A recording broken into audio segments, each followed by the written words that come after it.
नमस्कार। आजको खबरमा हामी दूरदराजका आवाजहरू बुलन्द पार्छौं।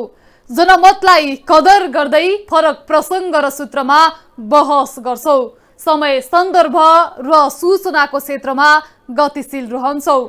हिजो, आज र भोलिका प्रसङ्गमा छुट्टै बहस अनि त्यसमाथिको विश्लेषण गर्ने कार्यक्रम आजको खबर। म तुलसी अर्याल। आफ्नै भूमिको अधिकार खोज्दा गोविन्द गौतम शहीद हुनु पर्यो। अहिले पनि कैयौं सर्वसाधारणहरू भारतीय एसएसबी का बुटले कुल्चिन बाध्य छन्। नेपाल सरकारले सीमाका ती समस्याहरू वार्ता मार्फत समाधान गर्नुपर्ने माग गर्दै आइरहेको छ। तर भारत सरकारले यी समस्याबारे कुनै चासो राखेको छैन। नेपाल भारत बीच विभिन्न समयमा उच्च स्तरीय भ्रमणहरूमा समस्या समाधान गर्ने वार्ता र बाचाहरू थुप्रै भए।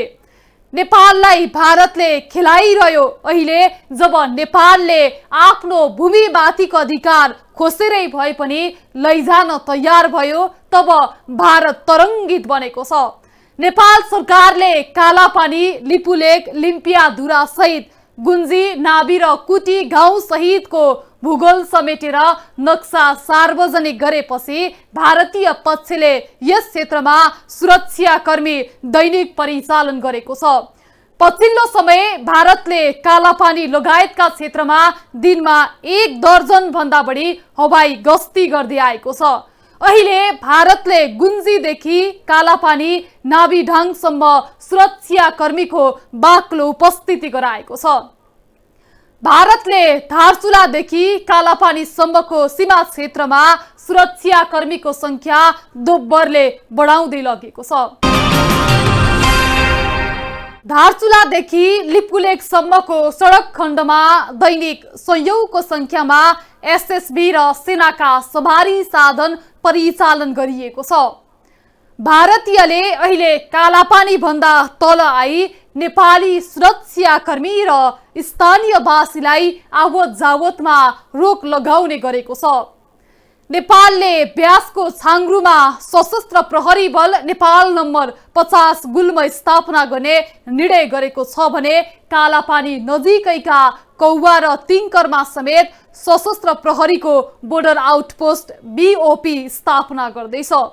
यसअघि नेपालले जिल्लाको लेकम गाउँपालिकाको लालिमा, मालिकार्जुन गाउँपालिकाको जोलजेबी र ब्यास गाउँपालिकाको वडा नम्बर 2 डुम्लिङमा सशस्त्र प्रहरीको बोर्डर आउटपोस्ट स्थापना गरिसकेको छ।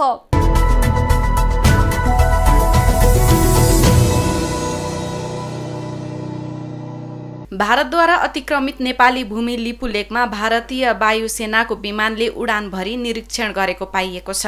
लिपुलेक सीमा नजिक चीनले 1000 सैनिक तैनात गरेको भारतका सुरक्षा एजेन्सीहरूले दाबी गर्दै आइरहेका छन्।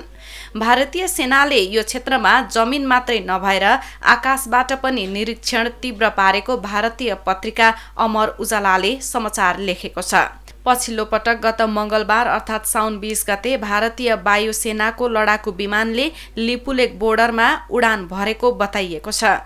नेपालसँगको सीमा क्षेत्रमा पनि ठूलो मात्रामा एसएसबीहरू परिचालन गरिएको भारतीय सञ्चार माध्यमहरूले जनाएका छन्। भारतले पछिल्लो 3 महिनादेखि सीमा क्षेत्रमा गस्ती र सुरक्षाकर्मीहरूको संख्या बढाएको छ। गत साउन 20 गते अर्थात् मंगलबार भारतीय वायुसेनाको विमानले बिहान 11 बजेदेखि 20 मिनटसम्म लिपुलेक क्षेत्रमा आफ्नो उपस्थिति जनाउँदै सीमा क्षेत्रमा हुने कुनै पनि प्रकारको जवाफ दिन सेना तयार रहेको समाचारमा उल्लेख छ। भारतले विशेष गरी नेपाली अतिक्रमित भूमि नाभिडाङदेखि लिपुलेकसम्मको 8 किलोमिटरको क्षेत्रमा ठूलो संख्यामा सेना परिचालन गरेको बताइएको छ। भारतले अतिक्रमित भूमिमा सेनाको गस्ती बढाइरहेको बारेमा गृह मन्त्रालयमा जानकारी गराएको र ब्यास क्षेत्रमा बसोबास गर्ने स्थानीय नागरिकलाई सेवा सुविधासँगै घर भाडामा लिएर भए पनि छिटै नेपाल सरकारको उपस्थिति पनि बढाउने दार्चुलाका प्रमुख जिल्ला अधिकारी शरद कुमार पौडेल बताउनुहुन्छ। दुई देशको मामला भएको र अरु कुरा के हो भने केही कुरा प्रोटोकल पनि मेन्टेन गर्नुपर्ने भएको हुनाले त्यो के लेख्नुपर्छ भने मलाई पनि थाहा होला, तर प्रोटोकल पनि मेन्टेन गर्नुपर्ने भएको हुनाले मैले चाहिँ यहाँको वस्तुस्थिति जाहेर गरेको अवस्था छ गृह मन्त्रालयमा होइन। त्यहाँबाट निर्देशन भएअनुसार अब हुन्छ नि यतिसम्मको कुरा चाहिँ गरेर पठाउने भन्ने कुरा हुन्छ। सो अनुसारले उहाँहरूले पनि केन्द्रीय स्तरको सल्लाह छलफल गर्नु होला। कार्यालयको पनि स्थापना हुनुपर्छ। प्रशासनको महत्त्वपूर्ण निकाय सीमा प्रशासन शाखाको स्थापना गरेर त्यहाँको जनतालाई खास गरी अब के भन्छ अरे तिङकरका जुन 70 घर परिवार छ त्यो के अरे छाङ्गुरुका 119 घर परिवार लगायत छेउछाउका बस्तीहरूलाई चाहिँ ती व्यासपालिकाका बस्तीहरूलाई सेवा र सुविधा पुर्याउने भन्ने हिसाबले हामीले गृह मन्त्रालयमा अनुरोध गरेका छौँ। त्यसको लागि माथिबाट निर्देशन प्राप्त हुने बित्तिकै बजेट पनि छुट्टिनु पर्यो, त्यो अनुसार कर्मचारी व्यवस्थापन हुनु पर्यो होइन। हामी भवन खोज्छौँ तत्काल भाडामा, पछि बनाउनुपर्छ, सो अनुसारको संरचना पनि बनाउनु पर्ला। त्यसतर्फ हामी चाहिँ क्रियाशील भएर गृह मन्त्रालयमा अनुरोध गरी पठाइसकेको अवस्था छ। भारतीय वायुसेनाको जेट फाइटर विमानले असार महिनामा पनि कालापानी लिपुलेक क्षेत्रमा 2 पटक उडान भरेर सीमा क्षेत्रको निरीक्षण गरेको थियो भने अहिले पनि बेला बेलामा अतिक्रमित भूमिको निरीक्षण तथा निगरानी बढाइरहेकाले नेपाल सरकारले पनि अतिक्रमित भूमि बाहेकको ठाउँमा सरकारको पनि उपस्थिति गराउनु आवश्यक रहेको जानकारहरू बताउँछन्। भारतसँग एउटा कूटनीतिक पहल गर्ने बाटो एउटा रह्यो। अब सँगसँगै त्यसको जिल्ला स्तरको जुन मेकानिजम छ, सीमा क्षेत्रमा जुन जिल्ला प्रशासन कार्यालय छ, त्यसै गरी सीमाको सुरक्षामा खटिने सुरक्षाकर्मीका ती निकायहरू छन्, उनीहरूले पनि आफ्नो समकक्षीलाई, भारतीय समकक्षीहरूलाई यसको बारेमा कूटनीतिक ढङ्गले एउटा पहल गर्ने बाटो एउटा रहन्छ भने अर्को चाहिँ नेपाल सरकारले आन्तरिक रूपमा आफ्नो भूगोलको संरक्षण गर्ने, भूगोलको सुरक्षा गर्ने दायित्व पनि छ। खास गरी जुन भारतले अतिक्रमण गरेर बाँकी रहेको जुन भूगोल छ व्यासहरूको, त्यो क्षेत्रमा राज्यको उपस्थिति दह्रो रूपमा गराउने नेपाल सरकार आफ्नो भूमिको लागि प्रष्ट रूपमा दृढ रूपमा तयार छ र आफ्नो भूमिको रक्षाको लागि कदम अगाडि बढिरहेको छ र त्यसको लागि तयारी पनि गरेको छ भन्ने एउटा दबाब पनि पर्दछ, एउटा सन्देश पनि बोक्नेछ। भारतले अतिक्रमण गरेको नेपाली भूमि कालापानी, लिपुलेक, लिम्पियाधुरा लगायतको क्षेत्रलाई दुई देशले कूटनीतिक पहलबाट विवाद समाधान गर्नु आजको आवश्यकता रहेको छ। कुटी, गुन्जी र नबी क्षेत्रका स्थानीय नागरिकहरू पनि अतिक्रमण गरिएको भूमिमा वन फोडानी तथा प्राकृतिक सम्पदाहरूको प्रयोग गर्दै आएका छन्। तत्काल अतिक्रमित भूमिको विवाद मिलाउन नसक्ने हो भने कालापानीको मुद्दा जस्ताको त्यस्तै रहने आशंका उब्जिन थालेको छ। नेपाल स्वाधीनता जोगाउन भारतसँग कुनै पनि किसिमको सम्झौता नगर्ने अडानमा छ। अहिले पनि विक्रम सम्मत 2015 सालको आम निर्वाचनको मतदाता नावली र विक्रम सम्मत 2018 सालमा जनगणना गरेका थुप्रै प्रमाण नेपालसँग छन्। थप चर्चा अघि विश्राम। नेपालले ऐतिहासिक प्रमाणका आधारमा कालापानी, लिपुलेक र लिम्पियाधुरा सहितको नयाँ नक्सा जारी गरेपछि भारत तरङ्गित बनेको छ। गत असार 30 गते भारतले कालापानी, लिम्पियाधुरा, लिपुलेक र गुन्जी लगायतका क्षेत्रमा नेपालीहरूको प्रवेश रोक्न जिल्ला प्रशासन कार्यालय दार्चुलालाई पत्रचार गरेको थियो। भारतको दार्चुला उपजिल्लाधिकारी अनिल कुमार शुक्लले जिल्ला प्रशासन कार्यालय दार्चुलालाई पत्र पठाउँदै भारतीय क्षेत्र कालापानी, लिम्पियाधुरा र गुन्जी क्षेत्रमा नेपाली प्रवेश रोक लगाउन पत्रचार गरेको थियो। दार्चुलाको कालापानी, लिम्पियाधुरा लगायत क्षेत्रलाई भारतले आफ्नो भन्दै त्यहाँ नेपालीको प्रवेश रोक्न पत्रचार गरेकोमा नेपालले भारतलाई साउन 14 गते जवाफी पत्र पठाएको थियो। जिल्ला प्रशासन कार्यालय दार्चुलाले भारतको सीमावर्ती दार्चुलाका जिल्ला अधिकारीलाई पत्र लेखेर भारतले दाबी गरेको क्षेत्र नेपालको भएकोले नेपाली भूभागहरूमा नेपालीको आवत जावत स्वाभाविक नै रहेको हुँदा बाधा अड्चन नगर्न जवाफी पत्र पठाएको थियो। गत असार 30 गते भारतले कालापानी, लिम्पियाधुरा, लिपुलेक र गुन्जी लगायतका क्षेत्रमा नेपालीहरूको प्रवेश रोक्न जिल्ला प्रशासन कार्यालय दार्चुलालाई पत्रचार गरेको थियो। भारतको दार्चुला उपजिल्ला अधिकारी अनिल कुमार शुक्लले जिल्ला प्रशासन कार्यालय दार्चुलालाई पत्र पठाउँदै भारतीय क्षेत्र कालापानी, लिम्पियाधुरा र गुन्जी क्षेत्रमा नेपाली प्रवेश रोक लगाउन पत्रचार गरेको थियो।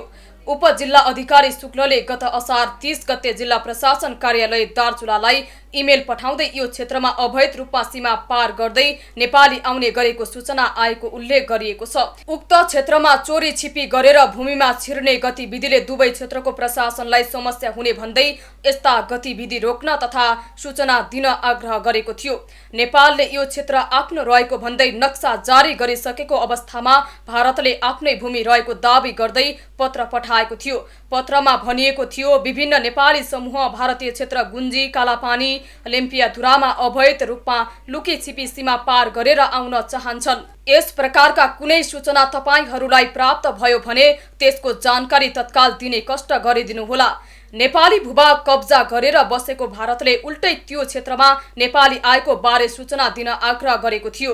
भारतले नेपालकै कालापानी क्षेत्रमा प्रवेश गर्न रोक लगाएको अवस्थामा महाकाली पारी रहेको गुन्जी क्षेत्रमा नेपाली प्रवेश गर्न खोजेको गलत सूचना प्रवाह गरेको थियो। नेपालीलाई आफ्नै भूमिमा प्रवेश गर्न भारतले रोक लगाएको र नेपालकै भूमिमा प्रवेश गरेर समस्या हुन्छ भन्दै सूचना माग गरी आएको जिल्ला प्रशासन कार्यालय दार्चुलाले जनाएको थियो। अतिक्रमित क्षेत्र उनीहरूले भनेको विवादित क्षेत्र हैन, त्यो क्षेत्रमा चाहिँ भन्नु अतिक्रमित क्षेत्रमा हाम्रो भाषामा भन्नुपर्दा उसले चाहिँ केही नेपालीहरू गए, लुकीछिपी किन गए, तपाईँलाई के जानकारी छ त्यो मैले जानकारी पाऊँ भनेर जुन तपाईँहरूले मिडियामा जुन देख्नु भएको छ त्यो आएकै हो हैन। त्यसरी तपाईँहरू जसरी मिडिया मार्फत आयो हामीलाई पनि त्यही मार्फत आयो र त्यस सन्दर्भमा चाहिँ अब हाम्रो नेपाली भूमिमा नेपाली जाने आउने कुरामा हामीले कसरी स्पष्ट दिलाउनु जरुरी छैन हैन र हामीले त्यस सम्बन्धी कुनै जवाब पनि पठाएका छैनौँ। त्यसको लागि चाहिँ हामीले स्थानीय सुरक्षाको अवस्थालाई मजबुत बनाएर त्यहाँको जनतालाई आश्वस्त बनाएपछि यो समस्या आफै निप्टारा हुन्छ भन्ने कुरामा म आफू चाहिँ विश्वास गर्छु र यहाँहरूलाई पनि आम नेपाली नागरिकलाई त्यसमा विश्वास गर्न अनुरोध गर्छु। दार्चुलाका प्रमुख जिल्ला अधिकारी शरद कुमार पोखरेल र जिल्ला प्रहरी प्रमुख डीएसपी पदम बहादुर विष्ट व्यासको छाङ्गरू गएको बेला भारतले जिल्ला प्रशासन कार्यालय दार्चुलालाई पत्राचार गरेको पाइएको हो। व्यासको छाङ्गरू स्थित गागामा सशस्त्र प्रहरी बल एपीएफ को बोर्डर आउटपोस्ट बीओपी स्थापना भए यता भारतले कालापानी क्षेत्रमा आवत-जावतमा कडाई गरेको छ। सशस्त्र प्रहरीको बीओपी स्थापना भएपछि सशस्त्र प्रहरी निरीक्षक लिली बहादुर चन्द नेतृत्वको टोली पहिलो पटक कालापानीतर्फ लागेको थियो, तर माथिल्लो कौवा भन्दा केही अगाडि बढेपछि उनीहरूलाई भारतीय सुरक्षाकर्मीले रोकेका थिए।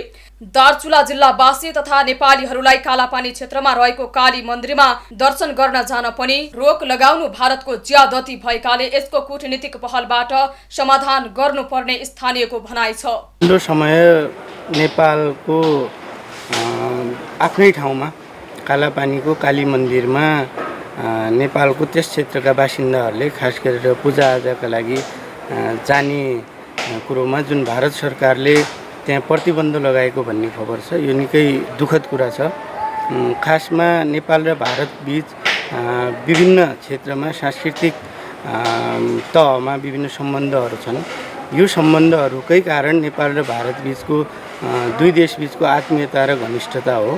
यस आत्मीयता र घनिष्ठतामा सांस्कृतिक तहमा समेत विभाजित हुने गरी भारत सरकारले जुन निर्णय गरेको छ, नेपालको आफ्नै भूमिमा समेत नेपालीहरूले पूजाआजाका लागि जानबाट वञ्चित गरेको छ।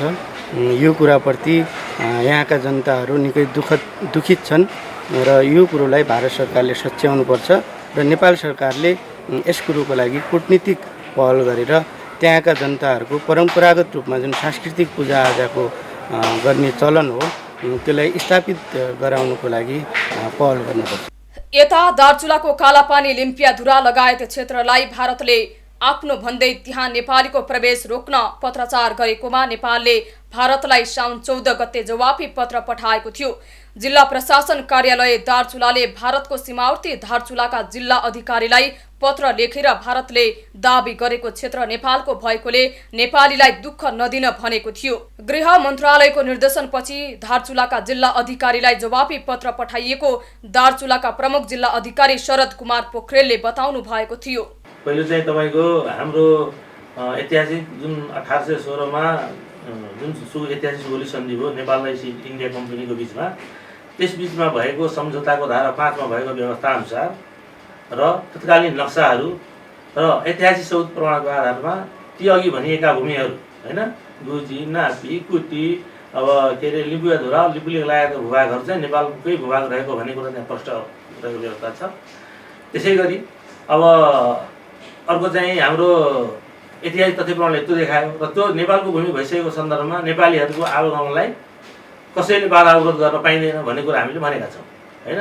र नेपालीहरूले आफ्नो भूमिमा स्वाभाविक रूपले चाहिँ आवत जावत मुभमेन्ट गर्न पाउने भएको हुँदा त्यसतर्फ चाहिँ कतैबाट बाधा अवरोध हुनु हुँदैन भनेर हामीले चाहिँ सम्बन्धित पक्षहरूलाई त्यस बारेमा जानकारी गराउँदै यस्तो नगर्न भनेर चाहिँ हामीले पत्रचार गरेको अवस्था हो। पत्रमा सुगौली सन्धि तथा त्यस समयमा प्रकाशित नक्साहरू र ऐतिहासिक तथ्य प्रमाणबाट लिम्पियाधुरा, नाभी, कुटी, गुन्जी, लिपुलेक, कालापानी लगायत क्षेत्र नेपालको भूभाग रहेको भन्ने प्रष्ट भएकाले यी नेपाली भूभागहरूमा नेपालीको आवत जावत स्वाभाविक नै रहेको हुँदा बाधा अड्चन नगर्न भनिएको थियो। भारत बारम्बार उसको अतिवादी हेपाहा, मिचाह र विस्तारवादी प्रवृत्ति दोहोर्याउँछ। नेपालको राष्ट्रियता र स्वाधीनतामा आक्रमण गर्छ। नेपालको अस्मिता र स्वतन्त्रतामाथि धावा बोल्छ। प्रत्येक वर्ष भारतले नेपाली भूमि अतिक्रमण गर्छ। अतिक्रमित भूमि फिर्ता ल्याउन र सीमा सुरक्षाका लागि पर्याप्त सुरक्षाकर्मी परिचालन गर्नमा नेपाल सरकार कमजोर देखिएको छ। थप चर्चा अघि विश्राम। राष्ट्रको सीमा भनेको संवेदनशील कुरो हो। देशको सानो तिनो भाग मिचिँदै गयो भने देशको सीमा नै नरहन सक्छ, देश नै विखण्डन हुन पुग्छ। त्यसैले यस्ता कुरामा समयमै ध्यान दिनुपर्छ। सीमा समस्या समाधानको लागि सीमा मिचिने अर्थात् पीडित पक्ष अग्रसर हुनुपर्छ। सौहार्दपूर्ण तरिकाले समाधान नभए यसका लागि वैकल्पिक उपाय अवलम्बन गरिनुपर्छ।